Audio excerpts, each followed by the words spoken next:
Bev again with another video, and this video is a tough love video, okay? And it's on long-term commitment. I don't care, what your goals are. Do you want to lose fat? Do you want to lose overall body weight? Do you want to build muscle so that you burn more calories during the day? How much do you want to reach those goals? What is a year out of your life to get the body that you want? If you can't change your diet, if you can't exercise consistently, if food is just the most important thing in your life, or if it took you 30 years to put on all that fat and you think you're going to lose it in 2 or 3 months, I will tell you right now, you will never, ever succeed in the fat loss war. You may as well just carry on and just quit complaining about your body, how you feel or how it looks, because the fat loss gods are never going to hear you, okay?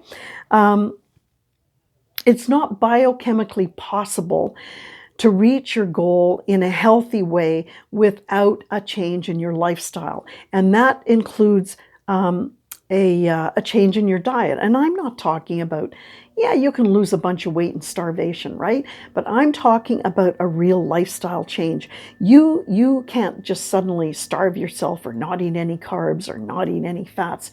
You have to eat a healthy diet, and you have to have portion control and all those rules that you know, right? But you have to change your physical activity level as well.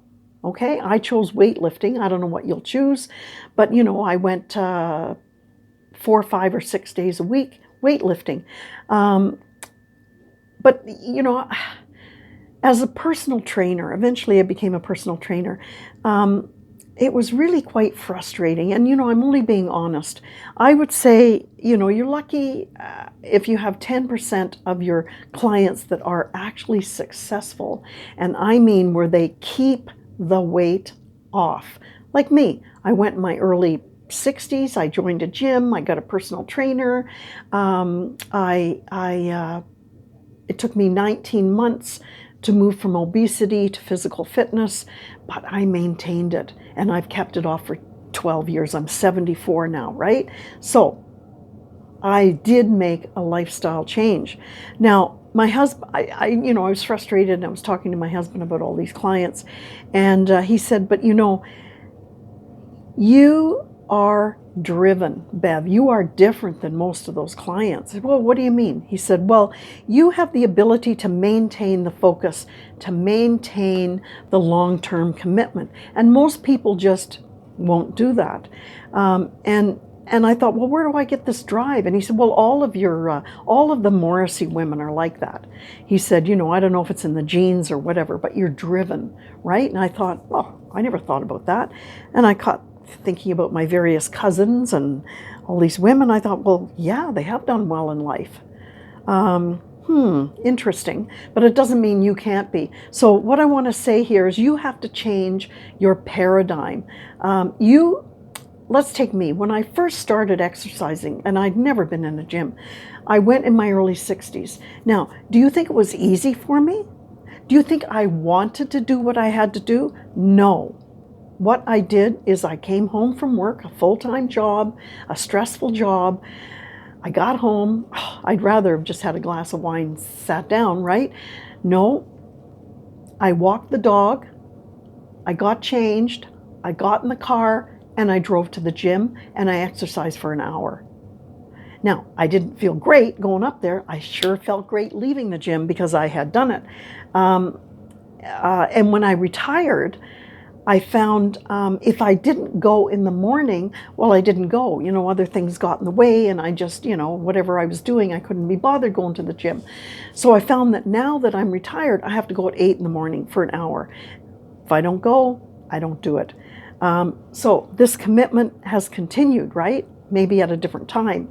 Now, there are other reasons why I stuck to it, in my 60s. I had paid a personal trainer, and I was damned if I was going to pay that money and then not benefit from it. And then after I didn't have a trainer, I thought, well, I paid the gym, you know, I'm going to continue to go. But you can, well, my neighbor was kind of funny when I think about him. He joined a gym. It was a very expensive gym. And he got his gym bag all ready, right? And he threw it in the trunk of the car. And then I said, oh, are you going to the gym? No, I don't go to the gym. But he said, my gym bag's in the trunk, and it kind of makes me feel better. Anyway, measures to enhance your gym attendance. You know, one of the best things is to have a workout partner, because if you don't feel like going, the other person is going to kind of coerce you into going, and vice versa. And you know, you get to the gym and there are like-minded people there, and everybody's on their own journey to fitness, right? Some are at the beginning of the journey, some are at the end of the journey, but they're all on their own journeys. Nobody is going to judge you in the gym. We've all been there, right? We've all arrived when we were fat and unhealthy. Now, for my husband and I, you might think we love going to the gym, but I have to tell you, no, we have better things to do. How do we keep ourselves going to the gym? Okay, we say, okay, if we can exercise for 5 days, then on the Friday, we are going to go out for a brunch, right? So we go to the gym Monday, Tuesday, Thursday, Friday for an hour, 8 to 9. And on Wednesday, we go downhill skiing. So that's exercise, right? So 5 days a week we're exercising, and we really look forward to that brunch. And is it a cheat meal? You better believe it. I mean, I'm having pancakes, I'm having bacon, I'm having maple syrup, I'm having eggs, I'm having like the whole thing. You know, fried potatoes, you know, it's probably 2,000 calories. But I don't feel guilty, right? I earned that. I don't do it every day. I just do it on Friday. And I feel great. And we feel that we accomplished something that week. So, 3 pillars. This is only one of them. As I said, you have to eat properly, okay? And I am not saying you can't cheat, right? And people say, well, when you cheat, you know, you don't look back, you look forward. But if you're friggin' cheating all the time, I don't care how forward you look. You will never, ever get that body you want. And the other thing is, okay, eating and commitment. The other is exercise. If you don't get enough physical activity, you can't burn those calories that you're eating, right? You can't make your metabolism more efficient. So all of this I cover in quite a bit more detail in my book, Are You Fat Making or Calorie Burning?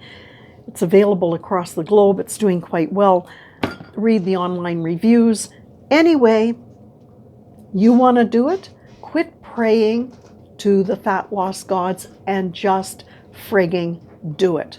Okay? So I'll see you in the next video. Bye for now.